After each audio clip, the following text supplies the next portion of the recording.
ادھر شہر میں کھلبلی پڑی ہوئی تھی، کتنوں نے ابو سفیان کے گھر میں پناہ لی، کتنوں نے مسجد الحرام کا رخ کیا، کتنے گھروں میں بند ہو کر بیٹھ گئے، مگر ایسے بھی تھے جنہوں نے لڑنے مرنے کی ٹھانی تھی۔ اکرمہ، صفوان اور سہیل اس گروہ کے سرغنہ تھے۔ ان تین سرکش جوانوں نے ایک اچھا خاصا گروہ جمع کیا اور کوہ قبیس پر جا کر مورچہ جما لیا، مگر اسی کوہ قبیس پر ان سے الگ ایک چوٹی پر ایک بوڑھا کھڑا تھا، اس کے ساتھ ایک لڑکی تھی۔ یہ مکہ کا وہ نابینا بزرگ تھا جس کا نام ابو قحافہ تھا، حضرت ابو بکر صدیق کے والد گرامی اور ہمشیرہ قریبہ۔ آج صبح جب شہر میں یہ خبر پھیلی کہ مسلمانوں کا لشکر شہر میں داخل ہونا چاہتا ہے تو اس بزرگ نے اپنی بیٹی سے کہا، اے قریبہ، مجھے کوہ قبیس پر لے چل اور جو تیری نظریں دیکھیں وہ مجھے بتا۔ سعادت مند بیٹی نے بوڑھے نابینا باپ کا ہاتھ پکڑا اور چلی کوہ قبیس کی طرف، اور اس گھڑی وہ نابینا بزرگ بیٹی کی آنکھوں سے اس لشکر کی راہ تک رہا تھا جس میں اس کا ایک بیٹا اور 2 پوتے شامل تھے۔ باپ نے پوچھا، اے بیٹی بتا تو کیا دیکھ رہی ہے؟ اے پدر بزرگوار، مجھے ایسا نظر آ رہا ہے جیسے کالے کالے دل بادل ہیں کہ ٹھٹکے ہوئے ہیں۔ اے میری بیٹی، یہ دل بادل اصل میں گھڑ سوار ہیں کہ حکم کے منتظر ہیں۔ قریبہ نے تامل کیا، پھر کہا، اے پدر بزرگوار، اب میں یہ دیکھ رہی ہوں کہ بادل پھٹ گئے ہیں اور پھیل رہے ہیں، اور اس طرح سے پھٹے ہیں کہ 4 الگ الگ دستے حرکت کرتے نظر آ رہے ہیں۔ تب ابو قحافہ نے کہا، لشکر شہر میں داخل ہوا چاہتا ہے، تو مجھے گھر واپس لے چل۔ اور باپ بیٹی ابھی راہ میں تھے کہ گھڑ سواروں کا لشکر تیزی سے ان کے برابر سے گزرتا چلا گیا، مگر ابو قبیس کی بلندیوں سے اکرمہ، صفوان اور سہیل اپنے جوانوں کے ساتھ اترے اور اس لشکر پہ حلہ بول دیا، مگر حضرت خالد ابن ولید نے جلد ہی حملہ آوروں کا تیا پانچا کر دیا۔ ان کے اپنے 2 مجاہد کام آئے، دشمن کے 30 آدمی مارے گئے۔ اکرمہ اور صفوان نے اپنے اپنے گھوڑوں کو ایڑ دی اور فرار ہو گئے، شہر سے نکلے اور ساحل کی طرف بھاگے۔ سہیل بھاگ کر اپنے گھر میں جا چھپا۔ جب شہر میں حضرت صلی اللہ علیہ وسلم کا ورود ہوا تو جھڑپ تمام ہو چکی تھی، مگر آپ نے یہ دیکھا کہ تلواریں نیاموں سے باہر نکلی ہوئی ہیں۔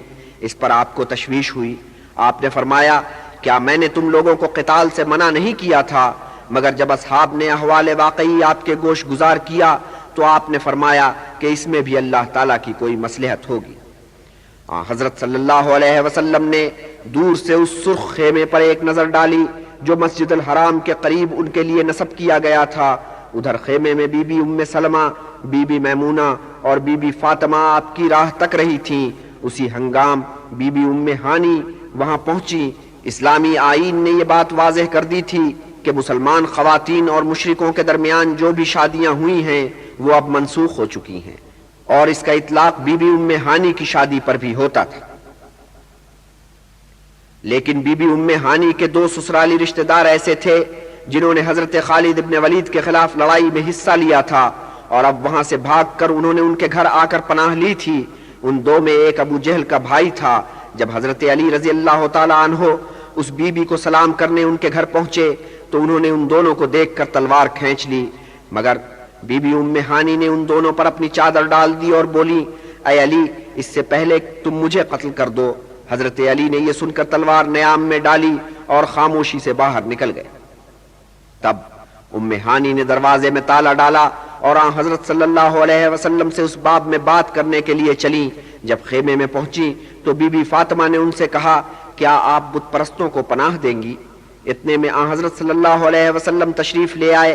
آپ نے ام ہانی کی مزاج پرسی کی، اور جب ام ہانی نے آپ کے سامنے اپنے 2 سسرالی رشتہ داروں کا مسئلہ پیش کیا تو آپ نے فرمایا، بی بی، جو تمہاری پناہ میں ہے وہ ہماری پناہ میں ہے۔ پھر آپ نے شکرانے کی نماز پڑھی اور آرام فرمایا۔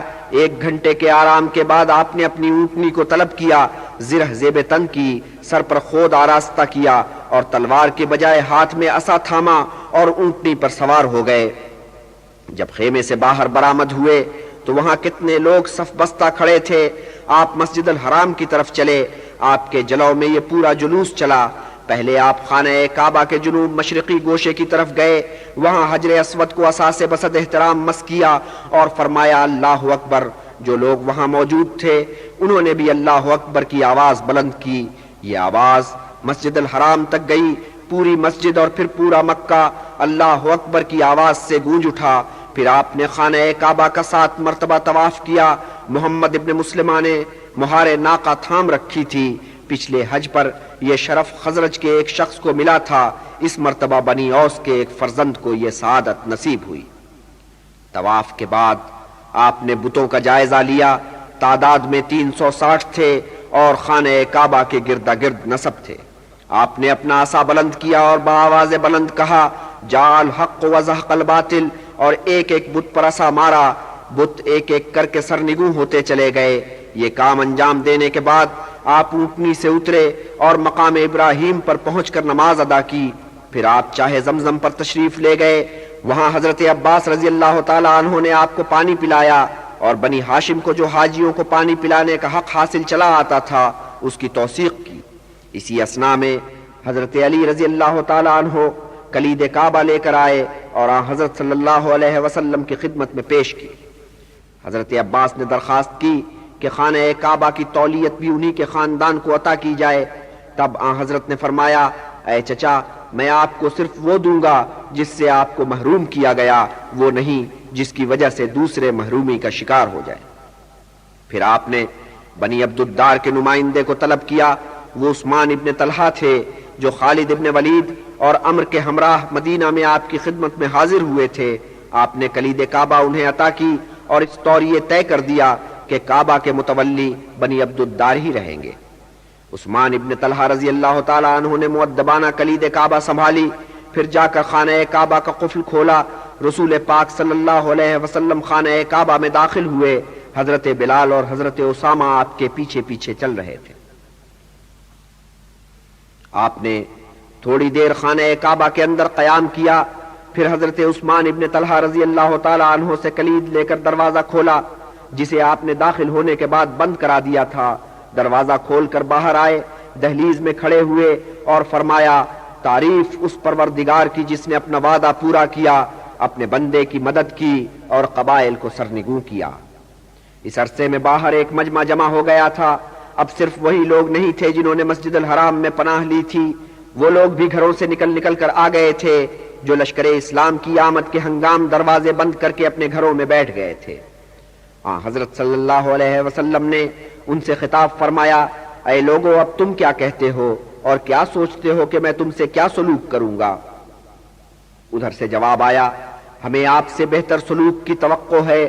آپ شریف النفس اور عالی ظرف ہیں، اور شریف النفس اور عالی ظرف باپ کے بیٹے ہیں۔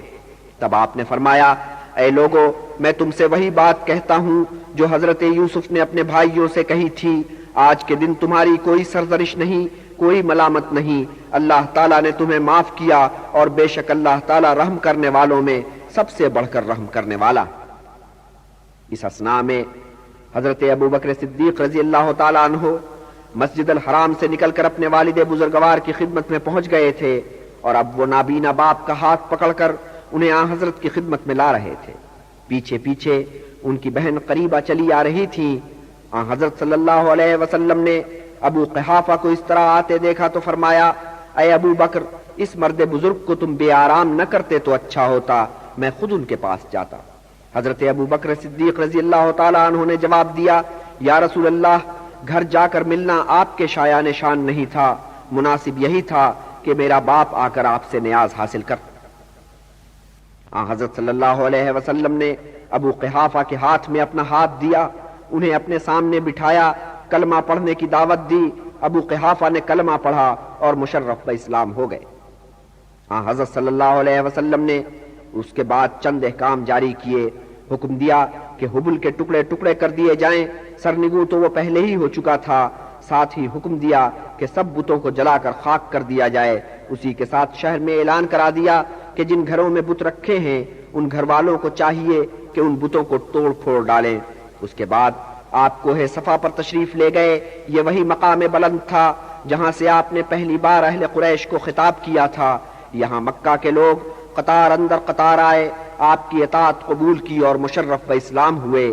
ان میں مرد بھی تھے، عورتیں بھی تھیں۔ عورتوں میں ایک وہ عورت بھی تھی جو منہ پر نقاب ڈال کر آئی تھی۔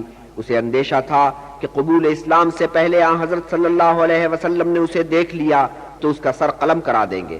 اس نے جرم ہی ایسا کیا تھا۔ وہ یوں مخاطب ہوئی کہ اے اللہ کے رسول، تعریف اس خدا کی جس نے تیرے دین کو غالب کیا، آج میں اس دین کو قبول کرتی ہوں۔ اس اعلان کے بعد اس نے اپنی نقاب الٹ دی۔ وہ ہندا تھی، ہندا جس نے حضرت امیر حمزہ کا کلیجہ چبایا۔ دوسری عورت جو یہاں آ کر مسلمان ہوئی وہ اکرمہ کی زوجہ ام حکیم تھی۔ جب وہ مسلمان ہو گئی تو پھر اس نے اپنے شوہر کے لیے امان مانگی۔ حضرت نے اس کی درخواست کو قبول کیا، اگرچہ اکرمہ نے ابھی تک ہتھیار نہیں ڈالے تھے۔ پھر حضور نے مجمع پر ایک نظر ڈالی، چہروں کا جائزہ لیا، چچا سے مخاطب ہوئے، اے چچا عباس، آپ کے بھائی کے فرزند عتبہ اور موتب مجھے دکھائی نہیں دے رہے۔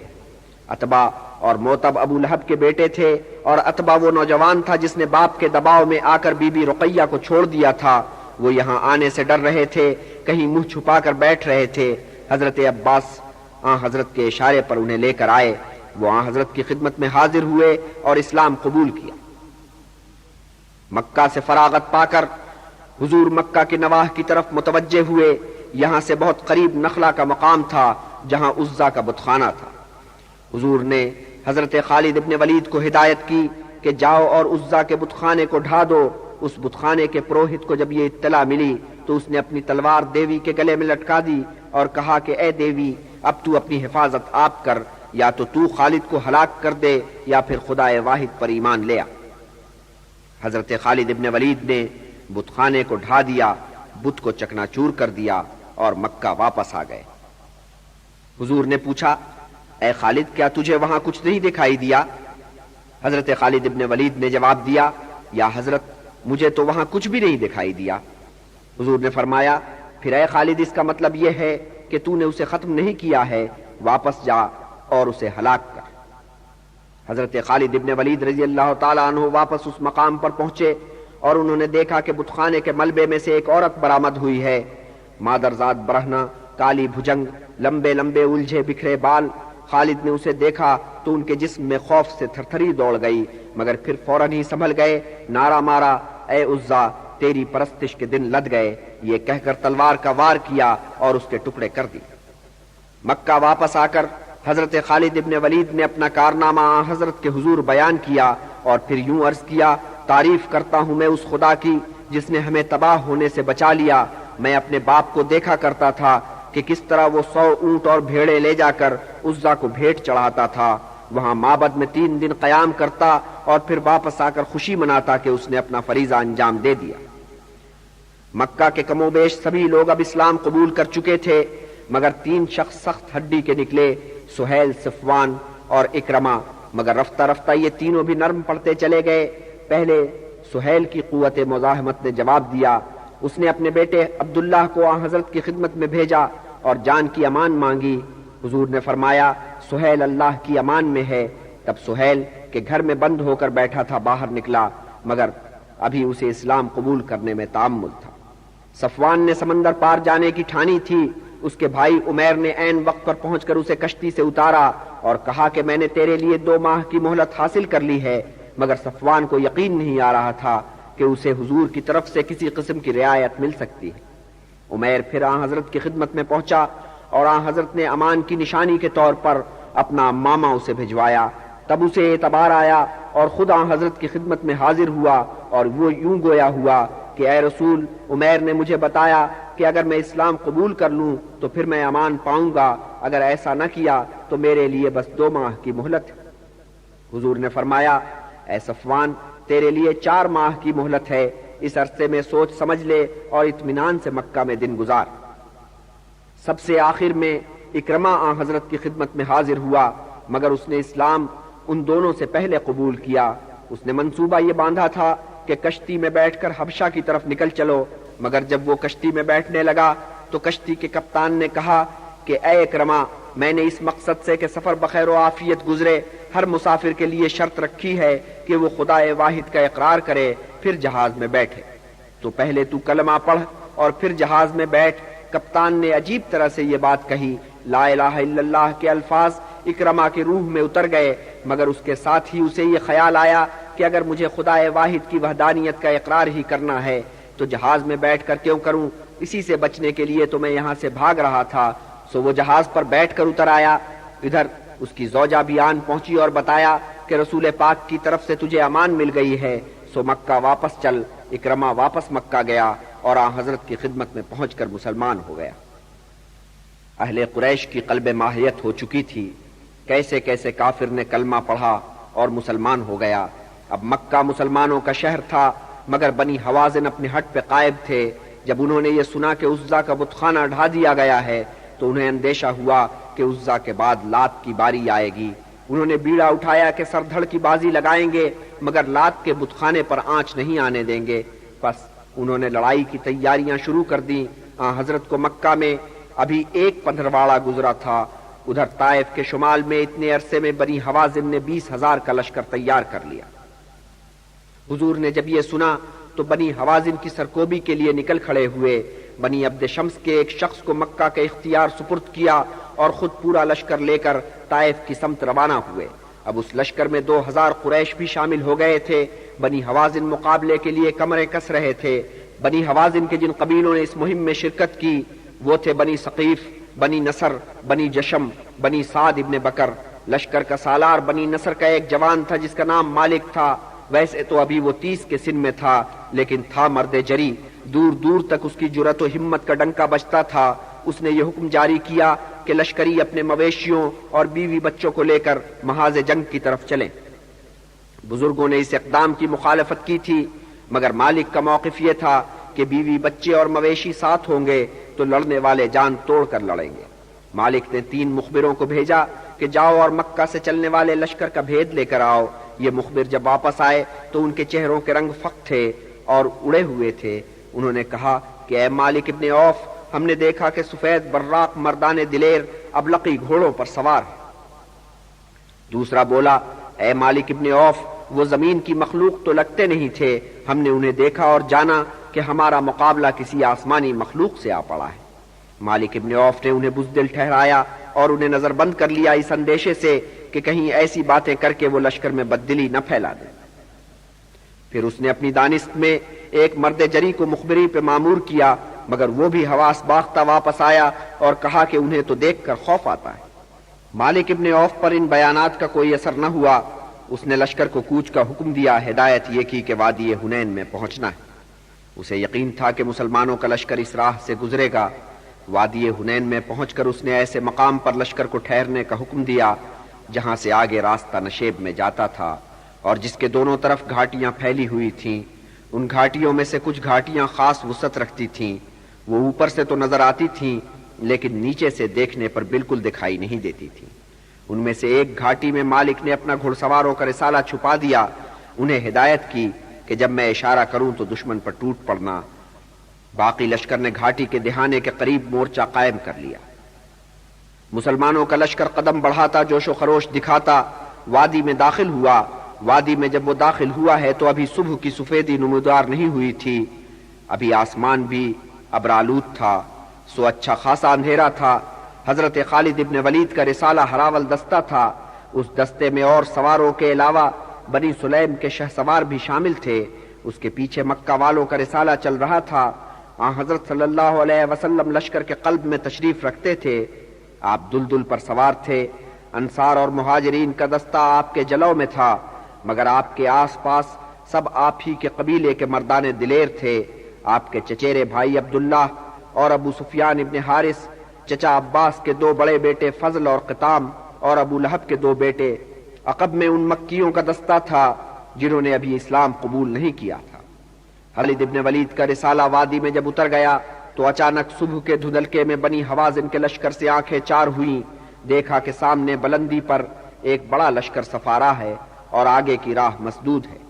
ابھی حضرت خالد ابن ولید سوچ ہی رہے تھے کہ اب کون سی فوجی چال چلنی چاہیے کہ ادھر مالک نے گھڑ سواروں کو اشارہ کیا اور وہ بجلی کی تیزی سے گھاٹی سے نکلے اور مسلمانوں پر ٹوٹ پڑے۔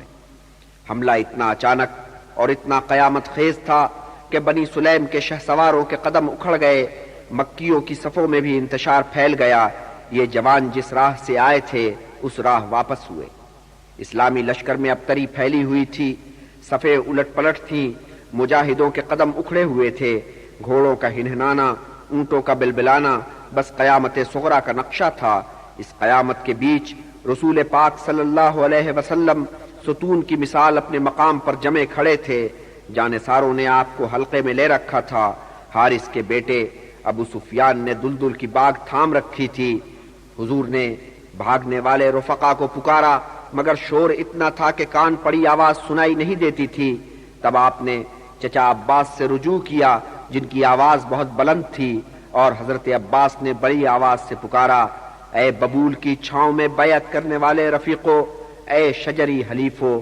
حضرت عباس نے بار بار آواز بلند کی، بار بار رفیقا نے گریز پا کو آواز دی، بیعت عقبہ کا حوالہ دے کر انہیں پکارا، بیعت حدیبیہ کا حوالہ دیا۔ تھوڑی ہی دیر میں لبیک لبیک کی آوازیں بلند ہوئیں اور لوگ پلٹ کر آنے لگے اور رسول پاک صلی اللہ علیہ وسلم کے گرد اکٹھے ہونے لگے۔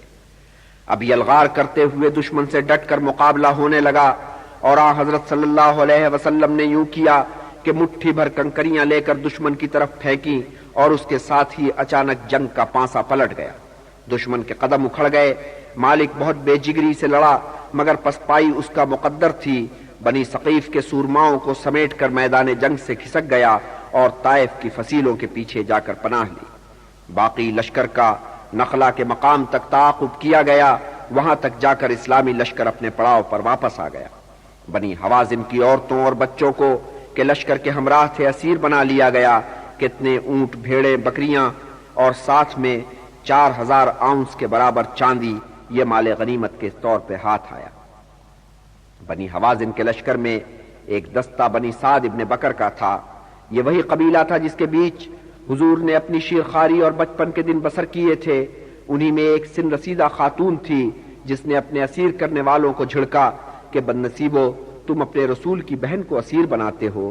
ان لوگوں نے اس کی بات کا اعتبار تو نہیں کیا، مگر اتنی رعایت بہرحال برتی کہ اسے حضور کے خدمت میں لے جا کر کھڑا کر دیا۔ حضرت کو اس خاتون نے دیکھا اور کہا، اے محمد، میں تیری بہن ہوں۔ حضرت صلی اللہ علیہ وسلم نے کسی قدر تعجب سے اور بہت غور سے اسے دیکھا۔ اس کی عمر 70 کے لگ بھگ ہوگی۔ حضور نے کہا، اے بزرگ عورت، اس کی کوئی نشانی ہے؟ ہاں ہے، عورت نے کہا، اور اپنے جسم پر ایک نشان دکھایا۔ اے محمد، جب میں تجھے وادی سرار میں لے کر جا رہی تھی تو تو نے مجھے کاٹ کھایا تھا۔ ہم اس وقت گدڑیوں کے ساتھ جا رہے تھے۔ تب حضرت نے اس خاتون کو پہچانا، وہ آپ کی رضائی بہن تھیں، اس نسبت سے کہ بی بی حلیمہ اور حارث کی بیٹی تھی۔ آپ نے انہیں فرش پر عزت کے ساتھ بٹھایا اور بی بی حلیمہ اور حارث کی خیریت پوچھی۔ اس بی بی نے بتایا کہ دونوں برسوں ہوئے دنیا سے کوچ کر گئے۔ آپ نے ان دونوں کو یاد کیا اور آپ کی آنکھوں میں آنسو بھر آئے۔ پھر آپ نے اس خاتون سے کہا، تم چاہو تو ہمارے ساتھ رہو اور چاہو تو واپس اپنے قبیلے میں چلی جاؤ۔ اس نے کہا، ویسے تو میں مسلمان ہونا چاہتی ہوں، مگر رہوں گی اپنے قبیلے والوں کے ساتھ۔ آپ نے انہیں تحائف دیے، فرمایا کہ بی بی، ہم اپنی مہم پہ جاتے ہیں، واپس آ کر تم سے ملیں گے، اور پھر آپ طائف کی مہم پہ روانہ ہو گئے۔ بنی ثقیف طائف میں قلعہ بند ہو کر بیٹھ گئے تھے۔ یہ فصیلوں والا شہر بہت سخت جان نکلا۔ لشکر اسلام نے کم و بیش 2 ہفتوں تک اس کی ناکہ بندی کیے رکھی، مگر طائف والے ٹس سے مس نہ ہوئے۔ انہوں نے شہر کے اندر سال بھر کا کھانے پینے کا سامان جمع کر رکھا تھا۔ تیر و تفنگ کے حملوں کو روکنے میں بھی طاق تھے۔ محاصرہ جاری تھا کہ حضور نے ایک خواب دیکھا، جیسے آپ کو پیالے میں مکھن پیش کیا گیا ہے۔ ایک مرغا کہیں سے نمودار ہوتا ہے، پیالے میں چونچ مارتا ہے اور پیالے کے 2 ٹکڑے ہو جاتے ہیں۔ اور حضرت ابو بکر صدیق نے اس پر یوں کہا کہ شاید اس محاصرے سے جو مطلوب ہے وہ حاصل نہیں ہوگا۔ حضور پہلے ہی اس نتیجے پر پہنچ چکے تھے۔ آپ نے محاصرہ اٹھا لیا اور کوچ کے لیے تیار ہوئے۔ کسی صحابی نے گزارش کی کہ یا رسول اللہ، اہل طائف کے حق میں بد دعا کیجئے۔ آپ نے ہاتھ اٹھائے اور دعا کی کہ یا الہی، اہل طائف کو ہدایت دے۔ تب آپ نے لشکر کو کوچ کا حکم دیا۔ واپسی کا سفر شروع ہوا۔ یہ لشکر چلتے چلتے جیرانہ کے مقام پر پہنچا، جہاں آپ نے پڑاؤ کیا۔ لشکر کے ساتھ اسیر بھی بڑی تعداد میں تھے۔ یہ عورتیں اور بچے تھے کہ لگ بھگ 6000 کی تعداد میں تھے۔ یہ سب اسیر بہت پھٹے حالوں تھے۔ حضور نے ایک شخص کو مکہ روانہ کیا کہ وہاں سے ان اسیروں کے لیے نیا لباس خرید کر لاؤ۔ ان ملبوسات کے لیے رقم اس چاندی میں سے نکالی گئی جو مال غنیمت میں ہاتھ آئی تھی۔ مال غنیمت میں اونٹ 24000 تھے۔ بھیڑ بکریوں کو کسی نے شمار کرنے کی زحمت ہی نہیں کی۔ اندازہ یہ تھا کہ ان کی تعداد 40,000 کے لگ بھگ تھی۔ لشکر میں ایسے بھی تھے جو چاہتے تھے کہ مال غنیمت جلد تقسیم ہو اور جلد انہیں اپنا حصہ ملے۔ ادھر رسول پاک صلی اللہ علیہ وسلم کو ابھی اس تقسیم میں تأمل تھا۔ آپ کو یہ خیال تھا کہ بنی حوازن کی طرف سے کوئی وفد آئے گا اور نرمی اور رعایت برتنے کی اپیل کرے گا۔ ہاں، مال غنیمت میں 5واں حصہ تو آپ کا تھا، اس حصے کا استعمال اسی قسم کا تھا جس قسم کا استعمال زکوٰۃ کی رقم کا کیا جاتا ہے۔ اس کی تقسیم میں آپ نے دیر نہیں کی اور اب اس مال سے حصہ پانے والوں میں ایک اور گروہ کا اضافہ ہو گیا تھا۔ یہ وہ لوگ تھے جن کے لیے وحی اتری تھی کہ ان کی دلجوئی کی جائے۔ یہ اہل قریش تھے جنہوں نے اپنی پرانی دنیا کو برباد ہوتے دیکھا اور وقت نے انہیں اسلام قبول کرنے پر مجبور کیا۔ حضرت نے ان لوگوں کے ساتھ فیاضی برتی اور دل کھول کر ان کے لیے حصہ لگایا۔ ابو سفیان کو آپ نے 100 اونٹ عنایت کیے۔ ابو سفیان نے اپنا حصہ وصول کرنے کے بعد کہا کہ یا حضرت، میرے بیٹے یزید اور معاویہ کے حصے کہاں ہیں؟ انہیں آپ نظر انداز نہ فرمائیں۔ آپ نے 100 اونٹ ان دونوں کے لیے مختص کیے۔ اس طرح ابو سفیان کو 300 اونٹ ملے۔ جب آپ نے بی بی خدیجہ کے بھانجے حکیم کو 100 اونٹ عطا کیے تو انہوں نے بھی 300 اونٹوں کا حصہ مانگا۔ آپ نے 200 اونٹ مزید عطا کیے، مگر ساتھ یہ بھی فرمایا کہ جو شخص محض اپنے نفس کو موٹا کرنے کے خیال سے یہ مال وصول کرے گا وہ خدا کی رحمت سے محروم رہے گا۔ یہ کلام سن کر حکیم نے 200 اونٹ واپس کر دیے اور 100 اونٹوں پر قناعت کر لی۔ اسی ذیل میں ان لوگوں کو بھی شمار کیا گیا جو اسلام قبول کرنے پر مائل تھے مگر ابھی انہوں نے قطعی فیصلہ نہیں کیا تھا۔ ان میں سے کئی ایک کو 100 اونٹ دیے گئے۔ ان لوگوں میں صفوان اور سہیل خاص طور پر قابل ذکر ہیں۔ یہ دونوں جنگ حنین میں مسلمانوں کی طرف سے لڑے تھے، اور جب ایک نو مسلم مکی نے مسلمانوں کے قدم اکھڑنے پر بغلیں بجائیں تو صفوان نے اسے یہ کہہ کر جھڑک دیا کہ اگر کسی کو مجھ پر سرداری ہی کرنی ہے تو وہ بنی حوازن میں سے کیوں ہو، اہل قریش میں سے کیوں نہ ہو۔ اور جب حضرت مال غنیمت کا جائزہ لے رہے تھے تو صفوان آپ کی حضوری میں تھا۔ جائزہ لیتے ہوئے آپ نے ایک چراگاہ کا معائنہ کیا جہاں اونٹوں اور بھیڑ بکریوں کے گلے بڑی تعداد میں چرتے پھر رہے تھے۔ صفوان نے للچائی نظروں سے چراگاہ کو دیکھا۔ حضور نے صفوان کی للچائی نظروں کو بھانپا اور پوچھا، اے صفوان، تجھے یہ چراگاہ کیسی لگی؟ صفوان نے کہا، سبحان اللہ، کیا شاد آباد چراگاہ ہے۔ تب آپ نے فرمایا، اے صفوان، یہ چراگاہ اپنے اونٹوں، بھیڑوں اور بکریوں سمیت تیری ہوئی۔ اس پر صفوان پھڑک اٹھا، بے ساختہ بولا، اتنا سخی، اتنا فیاض پیغمبر کے سوا اور کوئی نہیں ہو سکتا، سو میں اقرار کرتا ہوں اس ایک خدا کے سوا اور کوئی خدا نہیں ہے، اور یہ کہ آپ خدائے برتر کے رسول ہیں۔ اسی مقام پر سہیل کی قلب ماہیت ہوئی۔ خلوص نیت کے ساتھ انہوں نے کلمہ پڑھا اور مسلمان ہو گئے۔ کتنے اور لوگ بھی یہیں جعرانہ کے مقام پر مشرف اسلام ہوئے۔ ابو جہل کے 2 بھائی، خالد کے سوتیلے بھائی ہشام، جہانی ولید کے سگے بھائی، اور حضرت کی پھوپھی عاتکہ کے دوسرے بیٹے زہیر۔ اب کئی دن گزر گئے تھے، لشکر یہاں پڑاؤ ڈالے پڑا تھا اور بنی حوازن کی طرف سے کسی قسم کی سلسلہ جنبانی نہیں ہوئی تھی۔ تب حضرت صلی اللہ علیہ وسلم نے مال غنیمت کی تقسیم شروع کی۔ جس کا جتنا حصہ بنتا تھا وہ اسے عطا کیا، مگر ادھر مال غنیمت کی تقسیم کا کام پورا ہوا اور ادھر بنی حوازن کا وفد آ پہنچا، اور وفد بھی ایسا ویسا نہیں تھا، اس میں آپ کے رضائی باپ حارث کے بھائی بھی شامل تھے۔ اس وفد میں جو لوگ شامل تھے ان میں سے 40 آدمی تو پہلے ہی اسلام قبول کر چکے تھے، باقیوں نے اب اسلام قبول کر لیا۔ ان لوگوں نے حضرت سے تقاضا کیا کہ ہمارے قبیلے نے آپ کی پرورش کی ہے، آپ نے اس قبیلے کی ایک ماں کا دودھ پیا ہے، سو ہم سب آپ کے رضائی بھائی ہوئے، اس بنیاد پر ہم آپ سے اچھے سلوک کی امید رکھتے ہیں، آپ ہمیں ہماری اولاد اور ہماری ازواج واپس دلوائیں۔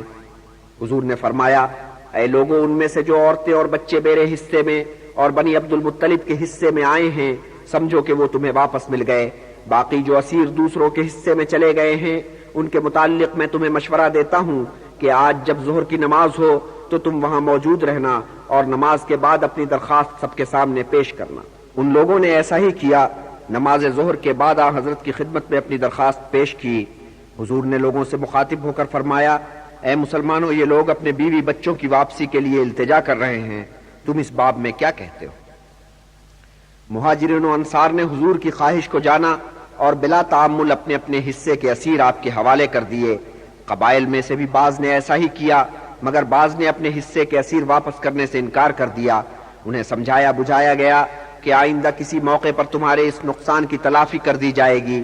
اس اطمینان کے بعد انہوں نے بھی اپنے حصے کے اسیر واپس کر دیے۔